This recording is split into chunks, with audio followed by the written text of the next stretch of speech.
इस तरह के क्वेश्चन में आपकी कैलकुलेशन को आजमाता है एग्जामिनर कि आप कितने अच्छे हो, आप कैसे चीज़ों को हैंडल कर सकते हो। ये आपके सामने लिखा हुआ है क्यूब रूट, इसको बोलते हैं क्यूब रूट। अगर यहाँ पर 3 है तो यह है क्यूब रूट, अगर 3 नहीं होता तो बोलते हैं स्क्वायर रूट।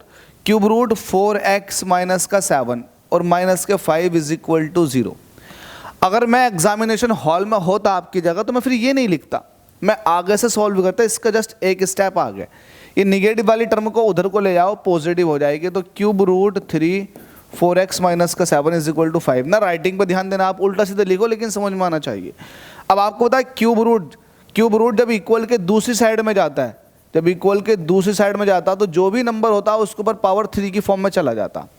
क्यूब रूट का मतलब समझो, क्यूब रूट का मतलब होता है पावर 1/3 और यहाँ पर a है, तो जब जाहिर सी बात है ये पावर अपोन में है, इक्वल के दूसरी साइड में जाएगी तो ये ऊपर चली जाएगी, पावर रेसिप्रोकल हो जाती है ना, उल्टी हो जाती है।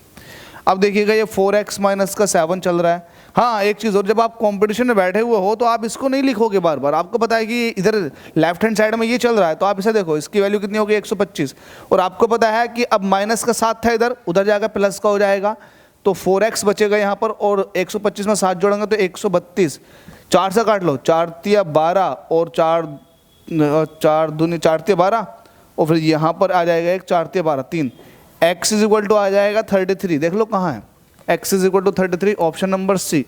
तो थोड़ा कैलकुलेशन आपको सारी लिखने की ज़रूरत नहीं होती है। देखो ये छोटी छोटी बातें हैं लेकिन बहुत बड़ी बन जाती हैं। इसका रिजल्ट उसे पता होता है जो बच्चा कंपटीशन को फाइट करके निकल चुका होता है। हम लोग भी कंपटीशन को फाइट करके निकले हैं, मैंने बीटेक का कंपटीशन फाइट आउट किया था, तो मुझे पता है कि कैलकुलेशन कैसे करनी है। अब मैं देखो बार बार ये लिखता रहूँगा तो लिखने में टाइम वेस्ट हो रहा है ना, मुझे उस टाइम को बचाना है, मुझे किसी और में लिखना। तो मैंने एक बार लिख दी चीज़ों को, बस दिमाग के अंदर भी सॉल्व करेंगे। कैलकुलेशन थोड़ी माइंड में भी करनी चाहिए आदमी को। Thank you.